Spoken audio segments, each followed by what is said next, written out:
السلام علیکم، آپ دیکھ رہے ہیں خواب نگری یوٹیوب چینل۔ ہم آپ کے لیے لے کے آئے ہیں نمرہ احمد کے مشہور و معروف ناول مصحف کی چوتھی قسط۔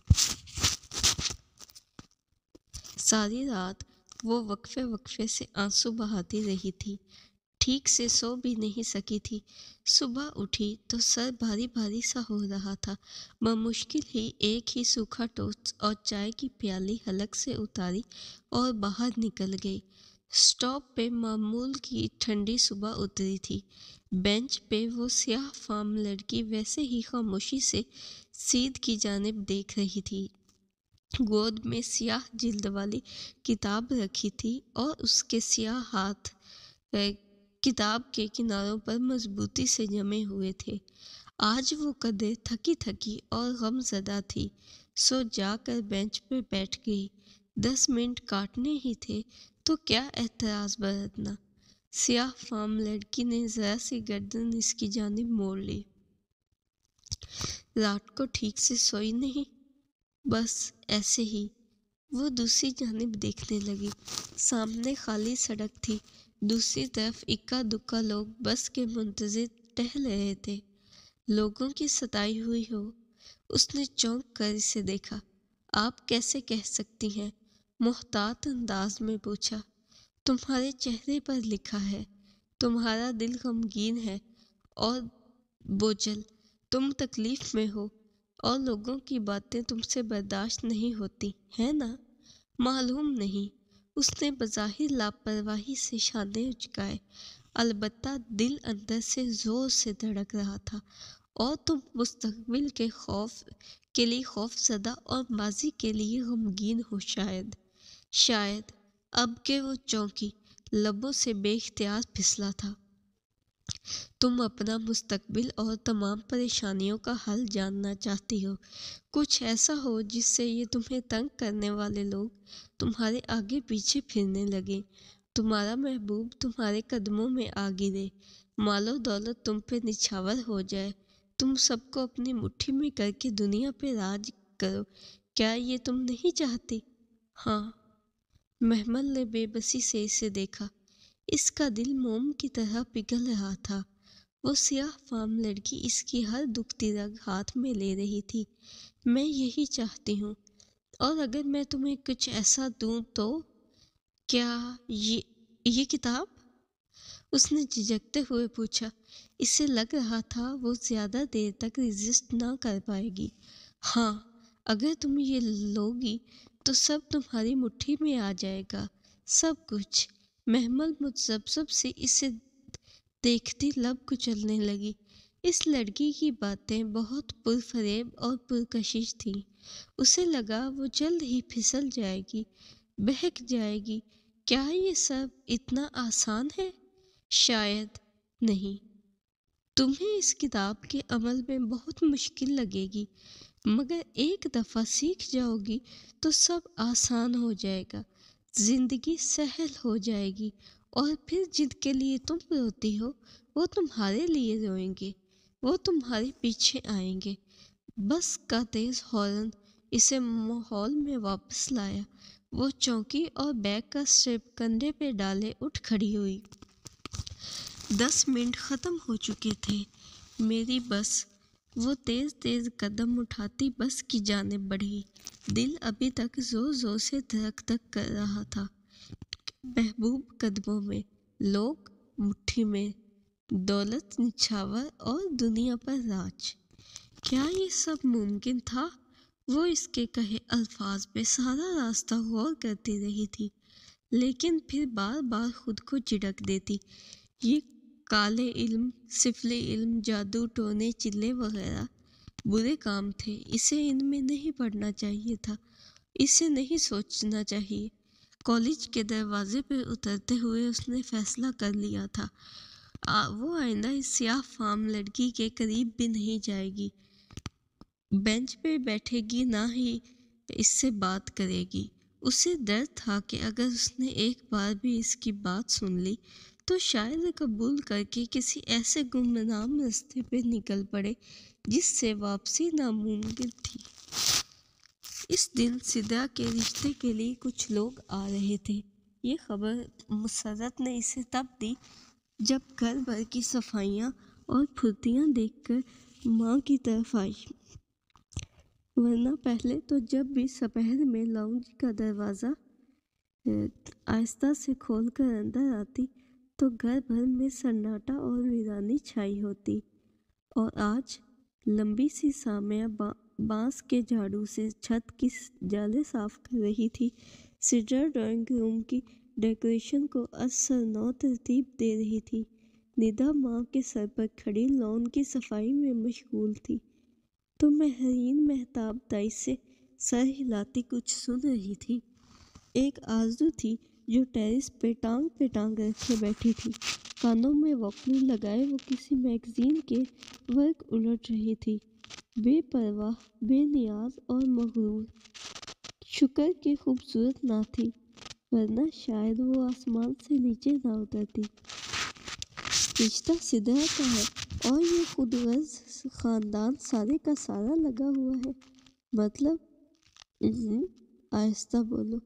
مسرت نے گھبرا کر ادھر ادھر دیکھا اور پھر آہستہ سے بتانے لگی، دراصل بھابھی بیگم کا محض خیال ہے کہ رشتہ سدرا کا ہی ہوگا۔ دمان بھائی کی بیگم نے خصوصاً کسی کا نام نہیں لیا، سو فضا کو شاید کوئی امید ہو۔ نعمان بھائی کون؟ تمہارے ابا کے دور کے رشتے دار ہیں۔ ان کا بیٹا فرقان ایروناٹیکل انجینئر ہے، بہت اچھا گھرانہ ہے، اور ایک ہی بیٹی ہے، شادی شدہ، آسٹریلیا میں رہتی ہے۔ بیگم نعمان نے کسی کے ذریعے کہلوایا ہے، اور یہ ساری لڑکیاں اس امید پر لگی ہوئی ہیں کہ شاید ان کا رشتہ ہو جائے۔ واٹ ربش! وہ تمسخرانہ ہنس کر کمرے کی جانب چل دی۔ شام میں مسرت نے اسے کچن میں مدد کے لیے بلوا لیا تھا۔ اچار، گوشت، بریانی، سیخ کباب، فرائیڈ مچھلی، اور کیا کچھ کریں گی آپ؟ وہ برتنوں کے ڈھکن اٹھا اٹھا کر جھانکتے ہوئے پوچھ رہی تھی۔ یہ سب تو تیار ہیں، تم میٹھے میں 2 چیزیں اور رشین سلاد بنا دو، اور چائے کے ساتھ سنیکس بھی۔ چائے بھی اور کھانا بھی؟ وہ کمر پہ ہاتھ رکھے حیرت سے بولی، اتنا سب کچھ کس لیے؟ کیا اتنا کال تھا سدرا باجی کے لیے رشتوں کا؟ آہستہ بولو، میں کسی سے ڈرتی تھوڑی ہوں، اب بھی منہ پر جا کر بول سکتی ہوں، اور تمہارے اس کہنے پر باتیں مجھے سننی پڑتی ہیں محمد۔ وہ تھکن سے آزردہ سی بولی تو وہ خاموش سی ہو گئی، پھر دوپٹے کی گرہ کس کر کام میں جت گئی۔ چائے کی ٹرالی اس نے بہت اہتمام اور محنت سے سجائی تھی۔ اس وقت بھی وہ پنجوں کے بل بیٹھی ٹرالی کے نچلے حصے میں پلیٹ سیٹ کر رہی تھی جب مہتاب دائی کچن میں کچھ کہتی داخل ہوئی۔ سدرا ان کے پیچھے تھی۔ سب تیار ہے؟ جی۔ اس نے بیٹھے بیٹھے گردن اٹھائی۔ مہتاب دائی قدرے اجلت میں نظر آ رہی تھی۔ ٹھیک ہے سدرا، تم یہ لے جاؤ۔ مٹھائی کدھر ہے؟